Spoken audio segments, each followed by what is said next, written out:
வணக்கம், நான் உங்கள் யஷ்வந்த் குமார். எனக்கு நம்ம சேனலில் ஷெஷ்வான் சிக்கன் ஃப்ரைட் ரைஸ் எப்படி செய்கிறதுன்றதை பார்க்க போகிறோம்.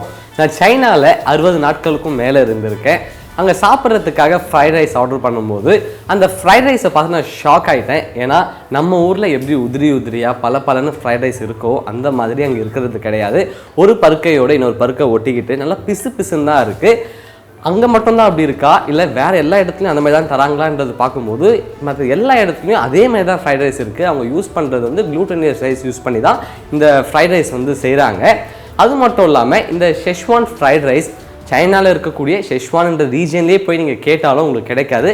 அந்த ரீஜன் மட்டும் இல்லை, சைனாவில் இருக்கக்கூடிய வேறு எந்த ரீஜன் நீங்கள் போய் கேட்டாலும் உங்களுக்கு அது கிடைக்காது. இதுக்கான காரணம் Schezwan fried rice, chilli chicken, dragon chicken, Manchurian இது எல்லாமே இண்டோ சைனீஸை சேர்ந்தது, சைனீஸ் குவிசனை சேர்ந்தது கிடையாது. இண்டோ சைனீஸ் குவிசின் அப்படின்றது தனி குவிசின். நம்ம இந்தியாவில் சாப்பிடக்கூடிய எல்லா சைனீஸ் ஃபுட்டும் இந்த இண்டோ சைனீஸை சேர்ந்தது தான். இந்த ரெசிபியை நான் ஸ்ரீநிதி அருள், Samuel Joshua, Siddharth you, Chitrakala இவங்களுக்காக நான் டெடிகேட் பண்ணிக்கிறேன். இவங்க மட்டும் இல்லாமல் இன்னும் நிறைய பேர் இதை கேட்டிருக்கீங்க. இவங்க எல்லாருக்காகவும் இதை நான் டெடிகேட் பண்ணிக்கிறேன். இதுக்கு தேவையான இன்க்ரீடியன்ட்ஸ் அண்ட் இது எப்படி செய்கிறது அப்படின்றத பார்க்கலாம். ஃபர்ஸ்ட் நம்ம ரெட் சில்லி பேஸ்ட் அரைக்க போகிறோம். அதுக்காக ஒரு பாத்திரத்தில் தண்ணி நல்லா கொதிச்சிக்கிட்டு இருக்குது. இதில் 100 கிராம் அளவு நீளமான காய்ந்த மிளகாய் சேர்த்து ஒரு 10லேருந்து 15 நிமிஷம் வரைக்கும் ஹை ஃப்ளேம் வச்சு நல்லா கொதிக்க விடுறேன். நல்லா கொதிச்சதன் பிறகு நல்லா சூடு ஆற விட்டு கொஞ்சமாக தண்ணி சேர்த்து நல்லா ஃபைன் பேஸ்ட்டாக அரைச்சி சைடில் வச்சுக்கோங்க. வேற ஒரு பாத்திரத்தில் 1 லிட்டர் அளவு தண்ணி நல்லா கொதிக்க விட்டுருக்கேன். இதில் 2 டீஸ்பூன் அளவு உப்பு சேர்த்துக்கிறேன். கூடவே 2 டீஸ்பூன் அளவு எண்ணெய் சேர்த்துக்கிறேன். அடுத்து 100 கிராம் அளவு பாஸ்மதி அரிசியை நல்லா வாஷ் பண்ணி ஒரு 20 நிமிஷம் வரைக்கும் சோக் பண்ணியிருக்கேன். இதையும் இந்த கொதிக்கிற தண்ணியில் சேர்த்துக்கலாம். இந்த அரிசியை கரெக்டாக 80% குக் பண்ணால் போதும். அதுக்கு மேலே குக் பண்ணோம் அப்படின்னா இது ஓவர் குக் ஆகி ஃப்ரைட் ரைஸ் ரொம்ப பிசுன்னு இருக்கும். இந்த ரைஸ் குக் ஆகிடுச்சு. இதை தண்ணி இல்லாமல் எடுத்து ஸ்ட்ரெயின் பண்ணி எடுத்து சைடில் வச்சுப்போம்.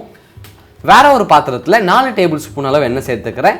கூடவே நம்ம நல்லா ஃபைன் பேஸ்ட்டாக அரைச்சி வச்சுருந்த ரெட் சில்லி பேஸ்ட்டை சேர்த்து இதை ஒரு வாட்டி நல்லா மிக்ஸ் பண்ணிக்கலாம்.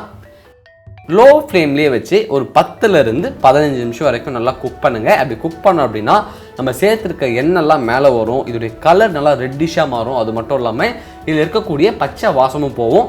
இந்த அளவுக்கு இது நல்லா குக் ஆனதன் பிறகு இதை எடுத்து சைடில் வச்சுருவோம்.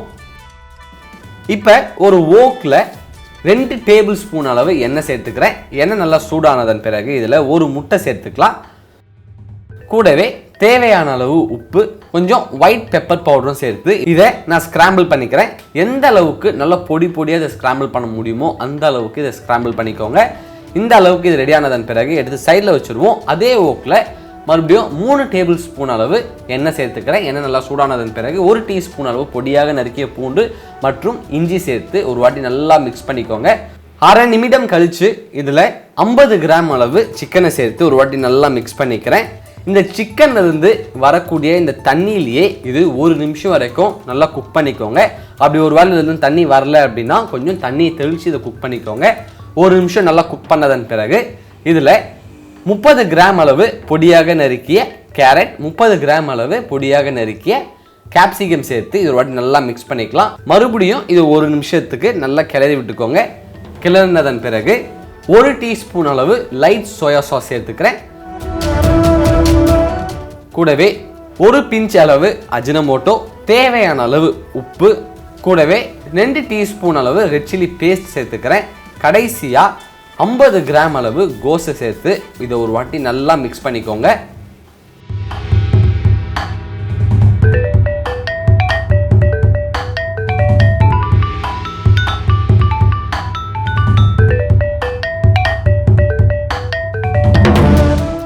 இதை நல்லா மிக்ஸ் பண்ணதன் பிறகு நம்ம பாயில் பண்ணி ஸ்டெயின் பண்ணி வச்சுருக்க பாஸ்மதி அரிசியை இதில் சேர்த்துக்கலாம். இந்த மசாலா ரைஸ் நல்லா கம்பைன் ஆகிற அளவுக்கு இதை நல்லா டாஸ் பண்ணிக்கோங்க. இந்த அளவுக்கு இதை நல்லா டாஸ் பண்ணதன் பிறகு நம்ம ஸ்கிராம்பிள் பண்ணி வச்சுருக்க எக்கு இதில் சேர்த்துக்கலாம். மறுபடியும் இதை நல்லா டாஸ் பண்ணிக்கோங்க. டாஸ் பண்ணதன் பிறகு நல்ல ஒரு மனம் கொடுக்கறதுக்காக நல்லா பொடியாக நறுக்கிய ஸ்ப்ரிங் ஆனியனை இது மேலே தூவி விட்டுக்கிறேன். அவ்வளோதான், ரொம்ப ஈஸியான டேஸ்டியான schezwan chicken fried rice ready ஆகிடுச்சு. இதை அழகாக ஒரு பவுலில் போர்ஷன் பண்ணிக்கலாம்.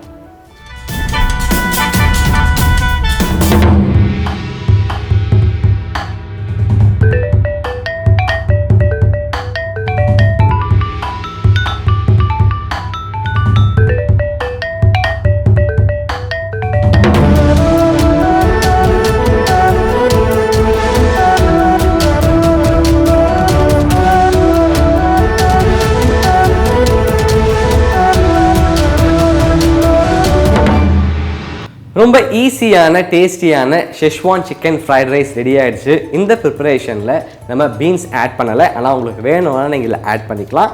அதே மாதிரி ஒரு பிஞ்ச் அஜினமோட்டோவும் சேர்த்துருக்கும். இதுவும் உங்களுக்கு வேண்டாம் அப்படின்னா நீங்கள் ஸ்கிப் பண்ணிக்கலாம். ஆனால் ரெஸ்டாரண்ட்டில் கிடைக்கக்கூடிய அளவுக்கு டேஸ்ட்டாக கிடைக்கணும் அப்படின்னா இதில் நீங்கள் ஒரு பிஞ்ச் அஜினமோட்டோ சேர்த்தா மட்டும்தான் உங்களுக்கு அந்த டேஸ்ட் கிடைக்கும். இந்த அஜினமோட்டோ சேர்க்கலாமா வேண்டாமா, இது நல்லதா கெட்டதா அப்படின்னு ஒரு பெரிய விவாதமே நடந்துகிட்டு இருக்கு.